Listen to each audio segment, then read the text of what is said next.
আসসালামু আলাইকুম ওয়া রাহমাতুল্লাহি ওয়া বারাকাতুহু। ইন্নাল হামদালিল্লাহ ওয়াসসালাতু ওয়াসসালামু আলা রাসূলিল্লাহ ওয়া বা'দ। কবি হলে তাকে নিয়ে কবিতা লিখতাম, শিল্পী হলে তার শানে গেয়ে যেতাম হাজারো গান, সাহিত্যিক হলে কলমকালি দিয়ে তার শানে বর্ণিল বর্ণমালার মিছিল ছোটাতাম।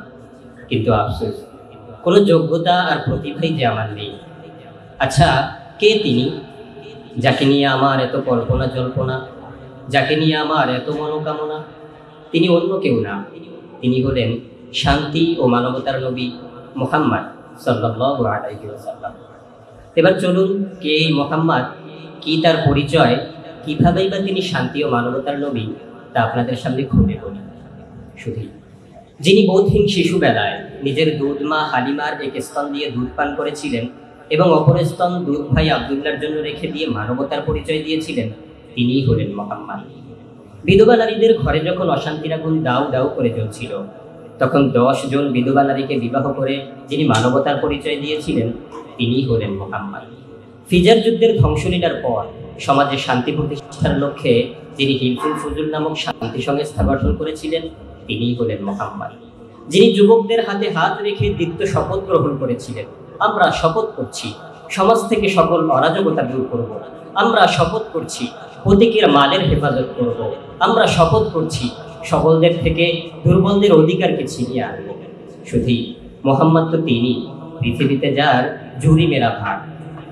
সিরাতে ইবনে হিশাম প্রথম খণ্ড 503 নং পৃষ্ঠায় উল্লেখ আছে, সকলের মানবিক অধিকার নিশ্চিত করতে আল্লাহ রসুল মদিনায় একটি শান্তি চুক্তি করেছিলেন, যা মদিনা সনদ নামে পরিচিত। এটা কোনো সাধারণ চুক্তি ছিল না, এর ফলে যুদ্ধপ্রিয় গোত্রগুলো শান্তিপ্রিয় গোত্রের রূপ নিয়েছিল। বিবাদ সংঘাত ভুলে গিয়ে সৌহার্দ্য ও সম্প্রীতির মনোভাব গ্রহণ করেছিল।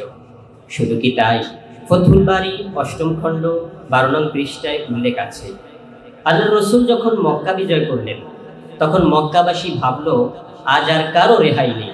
যে মুহাম্মাদের প্রতি আমরা জুলুম, অত্যাচার, অন্যায়, অবিচার করেছি, যে মুহাম্মদকে আমরা দেশান্তর করেছি, যে মুহাম্মদকে আমরা কারারুদ্ধ করেছি, আজ সে মুহাম্মদ কিছুতেই আমাদেরকে রেহাই দিবেন না। কিন্তু আল্লাহর রসুল সেদিনও সবার জন্য সাধারণ ক্ষমা ঘোষণা করলেন। শুনতে অবাক লাগছে, তাই না? কিন্তু বিষয়টা এমনই ছিল।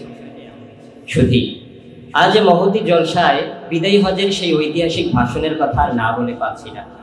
রসুল ঘোষণা করেছিলেন, আইয়ুহান নাস ইন্নামাল মুমিনুনা ইখওয়া, হে লোক সকল শোনো, তোমরা মুমিনরা পরস্পর ভাই ভাই। আইয়ুহান নাস ইন্না দিমাআকুম ওয়া আ'রাদাকুম হারামুন আলাইকুম, হে লোক সকল শোনো শোনো, তোমাদের রক্ত তোমাদের জন্য হারাম করা হয়েছে। শুধু মুহাম্মদ তো তিনি, যার প্রশংসায় পঞ্চমুখ স্বয়ং বিধর্মীরাও। বৌদ্ধরা মানবতার তাসবিহ পাঠ করে থাকে, বুদ্ধাং শরণাং গচ্ছামি, সংঘাং শরণাং গচ্ছামি, ধর্মাং শরণাং গচ্ছামি। অথচ অ্যামনেস্টি ইন্টারন্যাশনাল সংস্থার তথ্য মতে এই বুদ্ধরা আরাকানে হাজার হাজার মুসলিমদেরকে হত্যা করেছে। কাশ্মীরি মুসলিমরা স্বাধীনতার স্লোগান দিয়েছিল রাজপথে, হক হামারা আজাদি ছিন কে লেঙ্গে আজাদি, হক হামারা আজাদি ছিন কে লেঙ্গে আজাদি।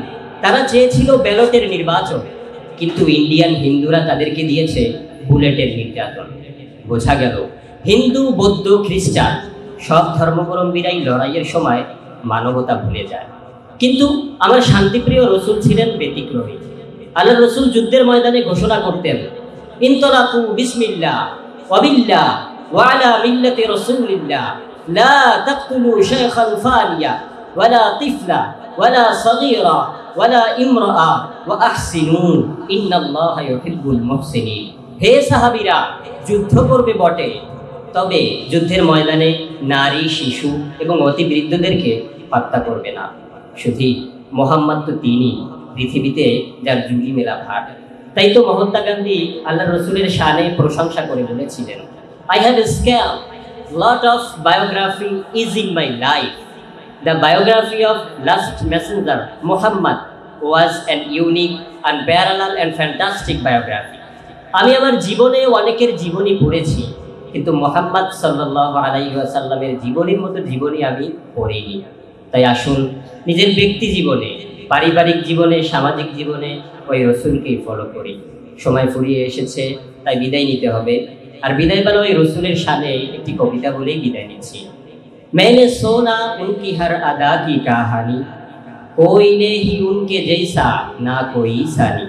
मोहम्मद मोहम्मद मोहम्मद मेरा जिंदगी का एक हंसी तराना बन गया।